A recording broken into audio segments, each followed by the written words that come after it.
오늘 본문의 말씀을 가지고 하나님께서 기뻐하시는 성도라는 제목으로 함께 말씀 나누도록 하겠습니다. 우리 옆에 계신 분들에게 오늘 이렇게 인사했으면 좋겠는데요. 영적으로 민감하고 기도하는 성도가 됩시다. 영적으로 민감하고 기도하는 성도가 됩시다.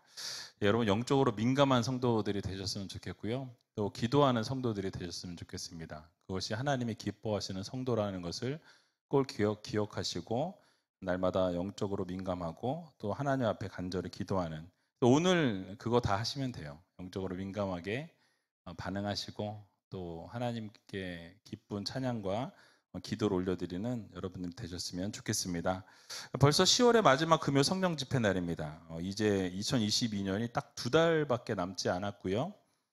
시간이 참 빨리 흘러가는 것을 느끼게 되는데요. 여러분, 남은 2개월 동안 혹시 2022년에 계획했던 것, 하고자 했던 것 아직 이루지 못하신 것이 있으면 다 이루었으면 좋겠고요. 특별히 내일 사랑의 연탄 나누기 전교인 걷기 대회가 있습니다. 처음 하는 행사고 이 행사를 하기 위해 3년을 준비했습니다. 뻥이고요. 하려고 했는데 3년 동안 계속 연기가 돼가지고 못했어요. 그래서 이번에 하게 되었는데 여러분들 온 가족들이 함께 오셔서 행사에 동참해 주시고 또 이웃들을 돕고 섬기는 일에 앞장서는 여러분들이 되셨으면 좋겠습니다. 특별히 우리 중고등부 친구들도 우리 유아 유치부 또는 우리 유년부 초등부 아이들도 함께 동참할 텐데요. 끝나고 나서 아마 그 먹거리 부스가 있는 걸로 알고 있어요. 그래서 이 먹거리 부스에서 여러분들이 하셔야 될 일이 있어요. 뭐냐면 우리 아이들 많이 사주세요. 아이들이 다 돌아오고 나면 우리 집사님들이나 뭐 장로님들이나 권사님들이 아이들 칭찬해주고 이렇게 격려해주면서 뭐 아이템 하나씩이라도 사주셔가지고 떡볶이가 됐든 부침개도 있대요. 그래서 뭐 그런 여러 가지가 있는데 5가지인가 6가지인가 준비한다고 하니까 여러분들 그거 하나씩 최소한 하나씩은 사서 아이들한테 꼭 안겨주세요. 아이들이 먹고 배 터지도록. 그래서 우리 아이들이 행복한 아이들이 될 수 있도록 그렇게 해주시면 너무너무 좋을 것 같습니다. 또 한 아이한테 몰리지 않도록 여러 아이들한테 이렇게 베풀어 주셨으면 좋겠고요. 우리 아이들이 이렇게 나왔는데 우리 한번 격려의 박수 한번 부탁했으면 좋겠습니다. 옆에 있는 우리 아이들 잘 왔다고. 너무 이쁘죠? 이게 수요 예배, 금요 예배에 나오는 게 쉬운 게 아닌데 이렇게 나와서 앉아 있고, 우리 수영이 수은이는 수요 예배 금요 예배 안 빠지고 딱 나와서 앉아서 말씀을 들어요. 초등학생인데 얼마나 이쁜지 모르겠어요. 우리 중고등부 청년부 모든 학생들이 이렇게 나온다라는 게 쉬운 게 아니에요, 여러분. 근데 이렇게 나와서 말씀을 듣다 보면 제가 볼 때 우리 교회 미래가 밝다, 저는 그렇게 생각합니다. 이 아이들을 통해서 하나님이 또 기쁘게 이 아이들의 학생들의 삶을 받으시고 또 받으신 이후에는 하나님 항상 보상해 주시는 하나님이세요. 갚으시는 하나님이시기 때문에 이 학생들이 이 나라를 이끌어가는 지도자로 세워주면 좋겠다라는 게 저의 기도 제목입니다. 그래서 우리 학생들이 정말 하나님께 귀하게 쓰임받는 우리 학생들 될 수 있도록 기도해 주시면 감사하겠습니다. 또 리모델링이 많이 진행이 되고 있는데요. 어제 올라가 보고 오늘은 시간이 안 돼서 못 올라갔는데 잠깐 갔다가 위에는 못 올라가 봤는데 내장재를 다 붙이고 있어요. 거의 끝난 것 같아요. 너무 색깔도 이쁘고 잘 되고 있어요. 어쨌든 여러분 위해서 기도 많이 해주셨으면 좋겠고요. 이제 거의 마무리 단계에 있습니다. 음향과 영상 작업이 남았고요. 조명 설치하면 이제 거의 다 끝날 것 같아요. 그래서 여러분들이 지속적인 관심을 부탁드리고 11월 셋째 주에 들어갈 수 있도록 시기가 딱 맞을 수 있도록 기도해 주세요. 간당간당한데 기도해 주시면 감사하겠습니다. 자, 오늘은 지난 시간에 이어서 사무엘상 3장 말씀을 살펴보겠는데요. 하나님께서 이 사무엘을 하나님의 사역을 감당하는 지도자로 세우시는 이 과정이 오늘 그려져 있습니다. 근데 말씀을 선포할 때 보니까 이 엘리의 가정은 하나님께서 망하게 하시고 사무엘은 세우시겠다라고 하나님이 선포를 먼저 하셨습니다. 그리고 나서 그 당시의 시대적 배경이 소개되어 있는데요. 그 시대적 배경이 오늘 본문 1절에 나와 있습니다. 1절 말씀 같이 한번 다시 읽어보겠습니다. 아이 사무엘이 엘리 앞에서 여호와를 섬길 때에는 여호와의 말씀이 희귀하여 이상이 흔히 보이지 않았더라. 아멘. 자, 여러분, 엘리의 가정에게 맡겨진 사역이 여러분 무엇이었습니까? 제사장이었죠. 제사장이었기 때문에 제사장 임무가 그들에게 주어졌다라는 사실이에요. 그런데 제사장의 임무를 그들이 유기하고 버려두고 하나님을 멸시하는데 정말 최선을 다했던 것을 우리가 살펴보았었죠. 엘리 제사장의 아들 홈리와 비나스는 성전 안에서 해야 할지 말아야 될 것들만 골라서 했고 하나님이 기뻐하시지 않는 일들을 지속적으로 행했던 것을 우리가 살펴보았습니다. 그럴 때 그 당시의 상황이 어땠느냐? 오늘 보니까 여호와의 말씀이 희귀했다. 그래서 이상이 보이지 않았다. 하나님이 계시로 말씀하시지 않았다라고 이렇게 그 시대적 상황과 배경을 지금 설명하고 있는 것이죠. 결국 이렇게 하나님의 말씀을 따르지 않고 그 임무를 유기하고 하나님을 멸시하고 행할 때에 결국은 엘리 제사장, 대제사장의 가정을 이제는 망하게 하시고 결국 사무엘을 하나님이 세우시고 등극시키시겠다라는 이 선포의 메시지를 하나님께서 말씀하셨습니다. 사무엘을 등장시키셨다라는 것인데요. 이 당시에 사무엘을 표현할 때 뭐라고 지금 표현하고 있냐면 뭐라고 이야기하죠? 아이 사무엘이라고 이야기합니다. 아이 사무엘. 저자는 의도적으로 아이라는 것을 밝히고 있어요. 엘리는 늙었다라고 표현했거든요. 엘리는 늙었다라고 이야기하고 그러나 이 사무엘은 아이 사무엘이라고 선명하게 극명하게 대조를 이루고 있다라는 사실이죠. 즉 엘리는 늙어서 이제 그 시대는 다 지나갔고 끝이 났다라는 것을 하나님이 말씀하고 있는 거예요. 그러니까 이 저자를 통해서 의도적으로 야 이제는 엘리는 늙었기 때문에 그 시대가 끝이 났다라는 것을 선포하면서 그와 동시에 아이 사무엘을 조명하면서 그 아이 사무엘이 얼마나 하나님 앞에 바르게 선 사람이었는지에 대한 부분들을 부각시키고자 하는 의도를 가지고 늙은 것과 아이 사무엘을 비교하고 있다는 사실이죠. 자, 그래서 선명하게 부각시키면서 이 아이 사무엘이 엘리 앞에서 하나님을 섬길 때 그 시대적 배경이 아까 말씀드린 것처럼 여호와의 말씀이 희귀했다라고 말씀하죠. 그러니까 하나님이 이상으로 늘 말씀하시고 보여주시는데 그때 그 이상이 나타나지 않았고 하나님의 말씀, 계시가 선포되지 않았다라는 것을 강조하고 있는 표현입니다. 여러분 무슨 말씀일까요? 결국 하나님께서 자신의 뜻을 당신의 택한 백성들에게 꿈이나 이상을 통해서 말씀하심에도 불구하고 그들에게 말씀하시지 않고 침묵하셨다라는 말씀이에요. 사무엘이 어렸을 때 곧 엘리가 이스라엘의 대제사장으로 있을 때는 하나님의 계시가 희귀하였다라는 말은 결국 당시의 시대적 배경으로 상당히 어두웠다. 그들의 영적 상태가 상당히 이렇게 밑바닥에 있는 도덕적으로 영적으로 타락해 있는 시대였다라는 것을 저자는 의도적으로 표현하고 있는 것입니다. 이처럼 하나님의 말씀이 희귀하다라는 것은요, 그 시대가 타락했다라는 증거죠. 그러니까 하나님께서 늘 하나님의 백성들에게 말씀하시고 그 백성들에게 뜻을 알려주셨는데 하나님께서는 그 뜻을 알려주시는 것을 침묵하셨다는 거예요. 하나님의 계획이나 하나님의 뜻을 밝혀주셔야 함에도 불구하고 밝히지 않으시고 말씀하지 않으시고 침묵하셨다라는 것은 그만큼 그들에게 말할 가치를 느끼지 못하셨다라는 말씀과 동일하다라는 거예요. 그러니까 백성들이 바르게 살지 못했다라는 것을 반증해 주고 있는 것입니다. 여러분 오늘을 살아가는 우리들을 한번 생각해 봤으면 좋겠어요. 여러분 오늘날 어떻습니까? 하나님의 말씀이 어디에나 있어요. All over the world. 모든 곳에 내가 찾기만 하면 모든 말씀을 다 접할 수 있는 시대를 우리가 지금 살아가고 있다라는 사실이에요. 그러니까 원하기만 하면 언제 어디서나 접할 수 있는 시대를 우리가 살아갑니다. 그러니까 한마디로 말하면 말씀의 홍수 속에서 우리가 살아가고 있다라는 사실이죠. 그 당시에는 이상과 계시가 보이지 않았고 그 말씀이 흔하지 않은, 말씀이 나타나지 않은 희귀한 시대를 그들이 살았는데 오늘은 지금 어떻습니까? 말씀이 홍수가 넘치는 그런 시대를 우리가 지금 살아가고 있다라는 것이죠. 그래서 여러분 어떻습니까? 지금 이 순간 이 시간에도 수많은 교회에서 금요 예배를 드리고 있고 수요 예배와 새벽 예배 또 주일 1, 2, 3부 예배, 큰 교회는 6부, 7부, 8부까지 예배를 드리는 교회들이 있습니다.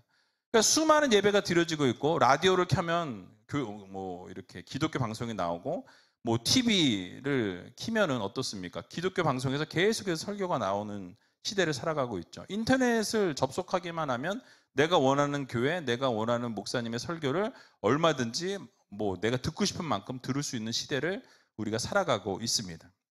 그러니까 하나님의 말씀이 쏟아져 나오는 시대를 우리가 살아가고 있다는 거죠. 말씀의 홍수 속에서 그 홍수 속에 우리가 살아가고 있는 그런 풍성한 시대를 살아가고 있는 것이죠.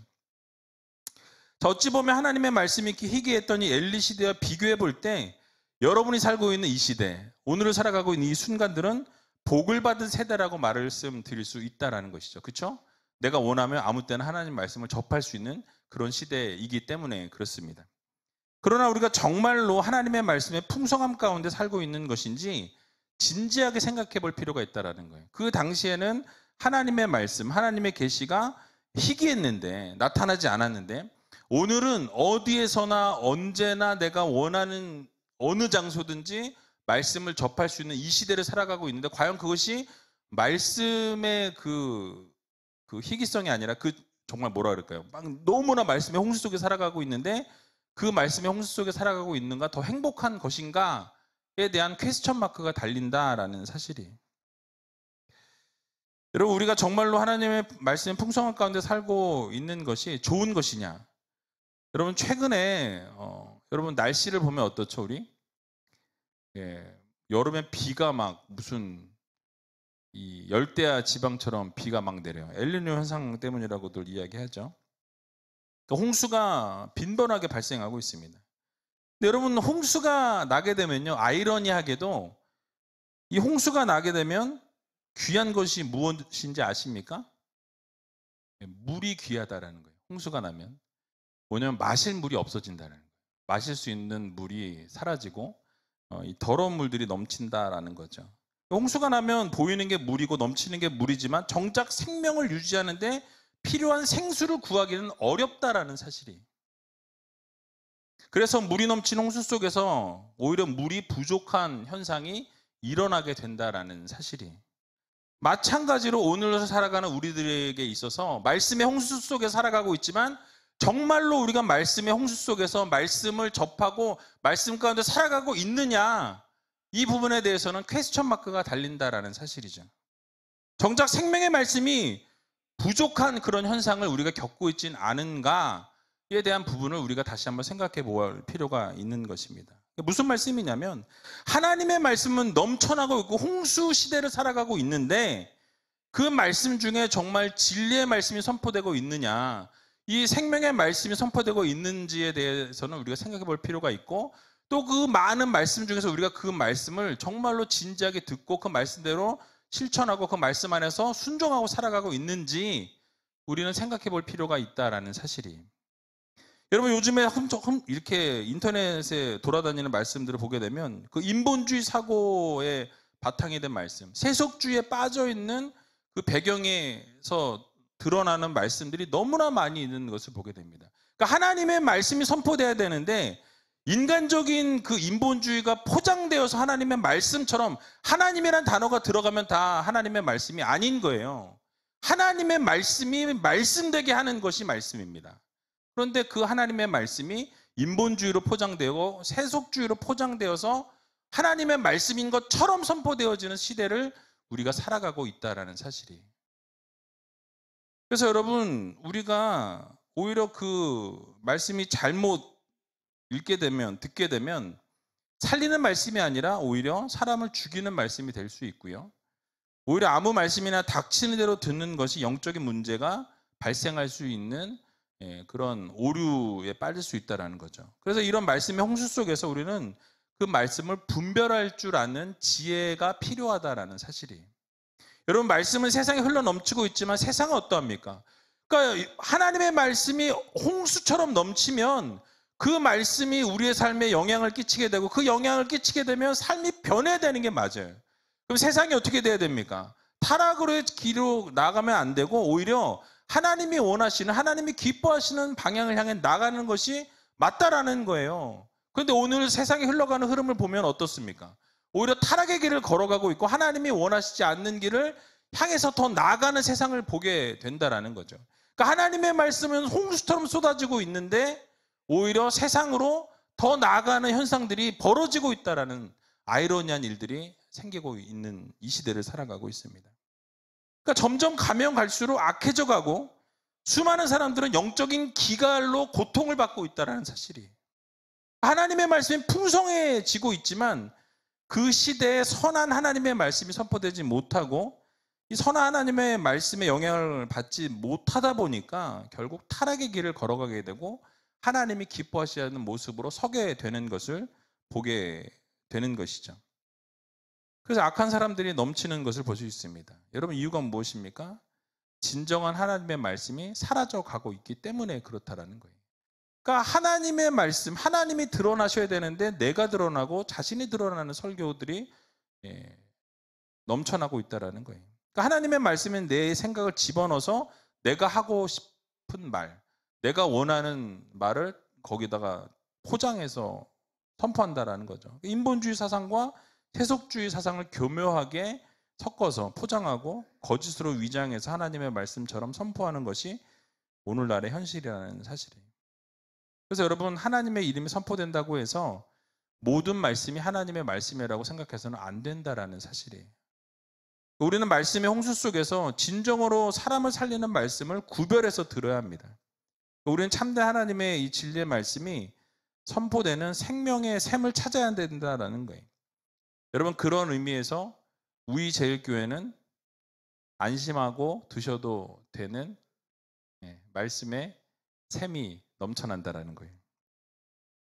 왜냐하면 모든 사역자들이요, 이 보수주의 학교에서 교육을 잘 받았고 하나님의 말씀 중심으로 말씀을 증거하고 있기 때문에 그렇습니다.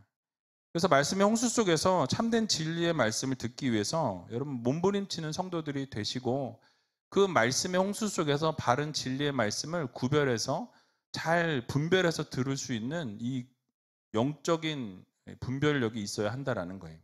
바른 말씀을 듣고 바른 삶을 살아가기 위해서 정말 그 말씀의 홍수 속에서 우리가 진정한 하나님의 말씀을 바르게 듣고 그 말씀대로 서고 그 말씀이 가라는 곳에 가고 멈추라는 곳에 멈출 수 있는 우리제일교회 모든 성도님들이 다 되시길 주님의 이름으로 간절히 축원합니다. 자, 그런 어두움 상황 가운데서 엘리의 눈이 점점 더 어두워져서 잘 보지 못했다라고 오늘 본문은 말씀하는데요. 2절에 나와 있습니다. 같이 한번 2절 말씀 읽어보겠습니다. 엘리의 눈이 점점 어두워가서 잘 보지 못하는 그때에 그가 자기 처소에 누웠고. 아멘. 자, 오늘 본문에서는 엘리가 늙어서 육신의 눈이 어두워졌다라고 말씀하죠. 근데 본문의 표현을 보게 되면 엘리가 단지 육신의 눈만 어두워진 것이 아니라 이 육신의 눈이 어두워지면서 이 영적인 눈도 함께 어두워졌다라는 것을 우리는 이 본문의 이 전체 내용을 보면서 알 수 있다라는 것이죠.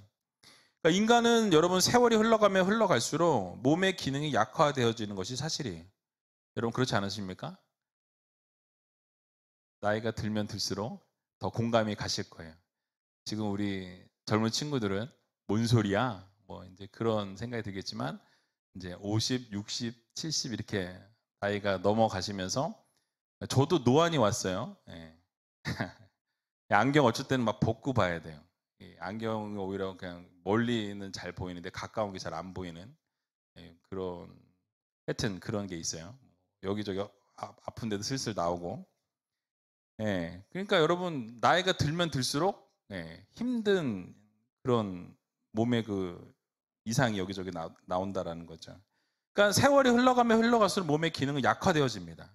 따라서 시력이 약해지는 것은 너무나 지극히 당연한 현상이라는 거죠. 그런데 몸의 그 기능이 떨어지지만 이 신앙은 이 힘이 약해지더라도 신앙의 이 연조가 가면 갈수록 어떻게 돼야 됩니까? 날로 더 새로워져야 한다라는 거예요.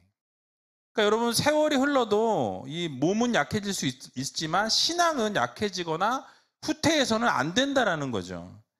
그러니까 지난번에도 말씀드렸죠. 우리의 겉사람은 뭐예요? 후패하나 날로 어떻게 돼요? 새롭게 된다고 성경은 말씀합니다. 그래서 여러분, 우리가 이 겉사람은 점점 늙어지는 것이 자연의 이치예요. 그래서 그게 너무나 당연한 것이기 때문에 받아들여야 하지만, 중요한 것은 무엇이냐면 우리의 몸이 후패하여 질지라도 우리의 영혼, 여러분들의 생각, 여러분들의 정신, 여러분들의 신앙, 믿음, 이 부분들은 어떻게 되어진다고 말씀합니까? 날로 새로워져야 된다라는 거예요. 날로 성장하고 영적인 성장과 성숙이 이루어지는 성도들이 하나님이 기뻐하시는 성도라는 것을 여러분 모두 기억하시기 바랍니다.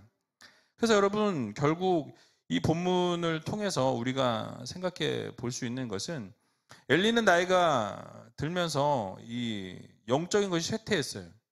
그래서 육의 눈과 함께 영안도 어두워졌다라는 것을 우리가 알 수 있습니다. 그래서 하나님의 계시를 전달할 수 없었고, 그로 인해서 이스라엘은 점점 타락해 가는데 그것에 더 기여하는 것을 보게 됩니다.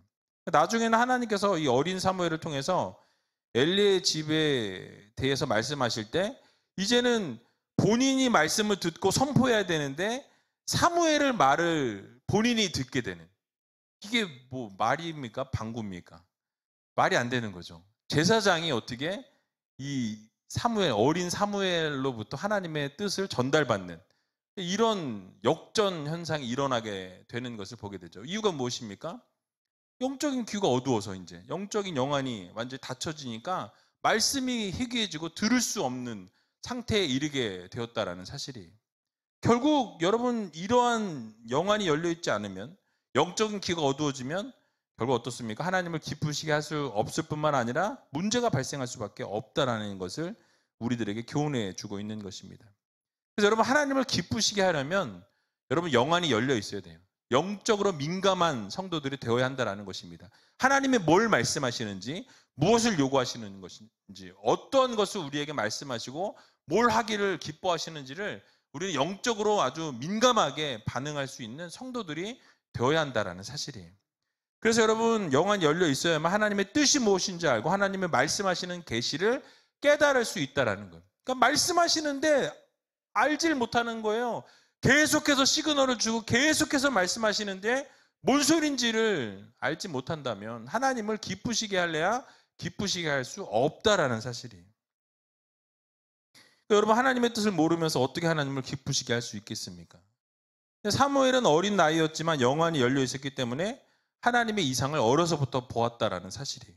하나님의 뜻에 맞게 합당하게 살기 위해서 몸부림치는 모습을 보여주었다라는 사실이죠. 여러분, 그래서 우리가 이 세상 살아갈 때 우리의 영안이 열리도록 간구해야 합니다. 오늘 이 밤에 하나님 앞에 기도하세요. 성령의 충만함을 간구하시고, 오늘 충만이라는 찬양을 할 건데 그 찬양 안에도 보면 예수로 충만한, 언제나 예수로 충만하고 성령으로 충만해서 영안이 활짝 열려지는 성도들이 되게 해달라고, 그래서 하나님을 기쁘시게 할 수 있는 믿음의 성도들이 되게 해달라고 여러분 모두 기도하시기 바랍니다. 그래서 고린도전서 2장 14절에 보면 이렇게 말씀하고 있어요. 같이 한번 읽어보겠습니다. 육에 속한 사람은 하나님의 성령의 일을 받지 아니하나니 저희에게는 미련하게 보임이요 또 깨닫지도 못하나니 이런 일은 영적으로라야 분별함이니라. 아멘. 여러분, 육에 속하에 있으면 하나님이 말씀하셔도 그 계시를 깨닫지 못한다라고 말씀하고 있어요. 영적인 분별력이 없다라고 말씀하고 있는 것이죠. 그래서 우리에게는 영적인 눈이 필요하다는 거예요. 영안이 열려 있어야 하나님이 뭘 말씀하시는지, 무엇을 요구하시는 것인지, 우리를 향해서 어떤 것을 하기를 원하시는지를 알려면 영안이 열려 있어야 하나님의 말씀을 들을 수 있고 볼 수 있다는 사실이에요. 육에 속한 사람들은 이 성령을 알지 못하기 때문에 깨닫지 못한다라고 말씀하고 있는 것입니다. 여러분, 그래서 오늘 이 밤에 성령을 부어주시라고, 계시의 영을 부어주시라고 여러분 기도하셔야 됩니다. 여러분들이 그 계시의 영을 받으시고 성령을 받으셔서 성령의 충만함으로 영안이 열려지고, 그 영안이 열려짐으로 말미암아서 하나님의 뜻을 알고 하나님의 계시를 알고, 하나님의 계시와 뜻을 알았으니 어떻게 합니까? 그 뜻대로 살아가려고 노력하고 기뻐하시는 뜻대로 원하시는 삶을 살아 올려드리는 성도들이 되어야 한다는 사실이에요. 그래서 여러분, 오늘 이 밤에 영적인 눈을 열어주시라고 간절히 기도하셔서 영안이 열림으로 말미암아 하나님을 기쁘시게 할 수 있는 귀한 우이제일교회 모든 성도님들이 다 되시길 주님의 이름으로 간절히 축원합니다. 마지막으로 오늘 본문 3절 말씀 읽고 말씀을 마치도록 하겠습니다. 하나님의 등불은 아직 꺼지지 아니하였으며 사무엘은 하나님의 궤에 있는 여호와의 전 안에 누웠더니. 아멘. 그 당시에 성전의 등불은요 24시간 계속 켜져 있어야 합니다. 오늘날처럼 이렇게 전기를 꽂아서 그냥 전기로 해놓으면 신경 쓸 일이 없겠죠. 근데 여러분 그때는 어떠했습니까? 성전에 기름을 계속 집어넣어서 기름을 가지고 때워야 했다라는 거죠. 등불을 밝혔다라는 거예요. 아침부터 저녁 때까지 불을 꺼트리면 안 된다라는 거예요. 계속해서 기름이 꺼지나 안 꺼지나 확인하고 등불이 꺼지는지 안 꺼지는지 확인해야 했다라는 거예요. 출애굽기 27장 20절에서 21절에 보면 이렇게 하나님이 명령하십니다. 같이 한번 읽어보겠습니다. 너는 또 이스라엘 자손에게 명하여 감나무로 찧어낸 순결한 기름을 등불을 위하여 내게로 가져오게 하고 끊이지 말고 등불을 켜되 아론과 그 아들들로 회막안 증거궤 앞 회장 밖에서 저녁부터 아침까지 항상 여호와 앞에 그 등불을 간검하게 하라. 이는 이스라엘 자손의 대대로 영원한 규례니라. 아멘. 성전에 불이 꺼지지 않도록 기름을 준비하고 살펴서 등불이 꺼지지 않도록 지속적으로 그것을 유지해야 한다라는 것이 하나님의 명령이요 하나님의 규례라고 분명하게 말씀하고 계신 것을 보게 되죠. 자, 그런데 홈리와 비느하스 어땠습니까? 어디에 정신 팔려 있었어요? 자기들이 하고 싶은 대로 살았다라는 거예요. 하나님을 알지 아니하였다라고 성경은 말씀합니다. 하나님을 알지 아니하는 죄송합니다. 놈들이 뭐 했겠어요? 그 등불에 관심이나 있었겠습니까? 제가 볼 땐 관심이 없었을 거라고 생각해요. 소홀할 수밖에 없는 거예요. 그러자 아이 사무엘이 어떻게 했습니까? 아예 하나님의 궤가 있는 성소에서 자면서 그 일을 감당했다라고 오늘 본문은 말씀하고 있는 거예요. 그러니까 등불이 꺼지지 않도록 그 성소에서 잠을 자면서 그 등불을 유지하는 일을 사무엘이 감당했다라고 성경은 말씀하고 있는 것이죠. 그러니까 이 규례를 지키기 위해서 최선의 모습을 보였던 것이 바로 사무엘이었다라고 말씀합니다. 그러니까 여러분 이 등불을 꺼뜨리지 말라고 말씀하시면서 영원한 규례를 지키라고 하셨는데 이것은 곧 성도들이 이 기도의 끈을 놓지 말라는 이 등불이라는 것이 성도의 기도를 의미합니다. 그래서 이 등불을 꺼뜨려서 안 된다는 것은 기도의 불을 꺼뜨려서는 안 된다는 것을 우리에게 교훈해 주고 있어요. 그러니까 지속적으로 기도가 끊이지 않도록 하나님 앞에 기도를 올려드려야 된다는 거죠. 그러니까 물론 오늘날에는 이 구약시대처럼 예배당에 밤새도록 등불을 켜지 않습니다. 그러나 대신 성도들의 기도의 등불을 꺼뜨려서는 안 된다는 것을 우리들에게 말씀해 주고 있는데요. 이 말을 듣고 그럼 매일 철야를 해야 되나? 돌아가면서 24시간 기도해야 하나라는 생각을 하실지 모르겠는데요. 그건 오해이시고요. 다만 성도들이 삶 속에서 하나님께 기도하는 것을 놓치지 않는 삶을 살아가야 한다는 말씀입니다. 성도가 하나님께 기도하는 것은 당연한 의무이고 여러분 아시는 것처럼 영적 호흡이라고 우리가 말씀하죠. 여러분 호흡을 멈추시면 어떻죠? 우리 한번 여기서 다 입과 코를 옆에 있는 사람 입과 코를 다 막고 한 5분간 있으면 어떨까요? 아마 모두가 성질을 내면서 욕을 하면서 주먹이 날아가지 않을까. 뭡니까? 호흡을 멈추게 되면 죽게 돼 있어요. 영적인 호흡인 기도를 멈추면 어떻게 되겠습니까? 문제가 생길 수밖에 없다라는 사실이에요. 그래서 하나님의 명령입니다. 이 호흡을 멈출 수 없는 것이죠. 기도하는 것을 멈추지 말라. 이게 의무라는 거예요. 여러분 기도하는 것을 멈추는 것은 죄라고 이 사무엘이 선포합니다. 사무엘상 12장 23절에 나와 있는데요. 같이 한번 읽어보겠습니다. 나는 너희를 위하여 기도하기를 쉬는 죄를 여호와 앞에 결단코 범치 아니하고 선하고 의로운 도로 너희를 가르칠 것인즉. 아멘. 기도하기를 쉬는 게 뭐래요? 죄라고 말씀합니다. 여러분 죄를 짓지 않기 위해서라도 기도하세요. 그러니까 여러분 이게 아까 말씀드린 것처럼 24시간 내 기도하라는 말씀이 절대 아니에요. 여러분들 기도의 삶을 놓치지 않고 하나님을 늘 생각하면서 하나님과 늘 교통하고 교제하는 그런 삶을 살아가야 한다는 거예요. 어느 자리에 있든지 하나님을 생각하고 하나님을 인지하고 인식하는 그런 삶을 사는 성도들이 되어야 한다는 말씀입니다. 여러분 그렇습니다. 기도는 성도들에게 주어진 특권인 동시에 의무입니다. 그래서 사무엘의 기도하기를 쉬는 죄를 여호와 앞에서 결단코 범치 않겠다라고 선포하고 있는 것이죠. 자주 말씀드렸지만 성경에 나오는 모든 인물들이 언제나 기도하는 것을 소홀히 하지 않았다라는 사실이. 여러분 골로새서 4장 2절에 보게 되면 이렇게 말씀합니다. 같이 한번 읽어보겠습니다. 기도를 항상 힘쓰고 기도에 감사함으로 깨어 있으라. 아멘. 자, 깨어 있으세요. 눈 감고 계신 분들이 여러분 계신데 기도하는 것도 아닌데 지금 눈 감고 계세요. 깨어 있으시기 바랍니다. 또 예수님께서도 누가복음 6장 12절에 보니까 이렇게 말씀하세요. 같이 한번 읽어보겠습니다. 이때 예수께서 기도하시러 가사 밤이 맞도록 하나님께 기도하시고. 아멘. 예수님이 여러분 기도가 필요하실까요? 사실은 예수님은 하나님이세요. 하나님이신 예수님이 하나님 앞에 기도해야 할 필요성이 사실은 저는 없다고 생각합니다. 그런데 기도해야 하는 것은 아들이시기 때문에 이 땅 가운데 인간의 몸으로 오셨기 때문에 하나님에게 기도하는 것이 필요했고 또 하나님과 교통의 끈을 놓지 않기 위해서 지속적으로 기도하셨다라는 사실이에요. 그러니까 여러분 그 기도를 하셨던 정말 단적인 이유는 가장 중요한 이유는 기도의 모범을 보이신 거죠. 이렇게 기도하라라는 것을 우리들에게 알려주시기 위해서. 그래서 여러분들이 예수님께서 그렇게 기도하신 것처럼 밤이 맞도록 기도하셨던 것처럼 기도의 열정을 낼 수 있는 우이제일교회 모든 성도님들이 다 되시기 바랍니다. 또 에베소서 6장 18절에도 보면 이렇게 말씀하죠. 같이 한번 읽어보겠습니다. 모든 기도와 간구로 하되 무시로 성령 안에서 기도하고 이를 위하여 깨어 구하기를 항상 힘쓰며 여러 성도들 위하여 구하고. 아멘.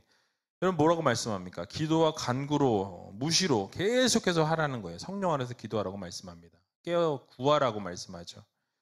여러분 계속해서 강조되고 있는 것이 무엇입니까? 기도에 힘쓰라는 거예요. 깨어서 기도할 것을 우리들에게 요청하고 계신다라는 사실이죠. 여러분 그러므로 이 어려운 시기를 잘 보내고 이길 수 있는 힘은 기도밖에 없어요. 혹시 이 자리에 나온 성도님들 가운데 어려움이 있으신 분들, 또 마음 가운데 또 절망이 있고 낙심이 있는 분들이 있다면 여러분 기도로 그 모든 것을 이겨낼 수 있는 믿음의 성도님들이 다 되시기 바랍니다. 여러분 기도해야만 살아요.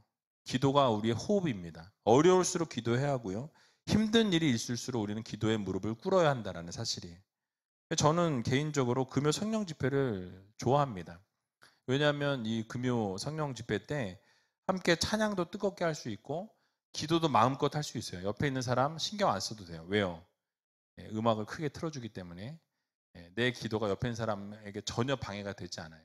새벽에 어떻습니까? 조그맣게 기도해도 들려요.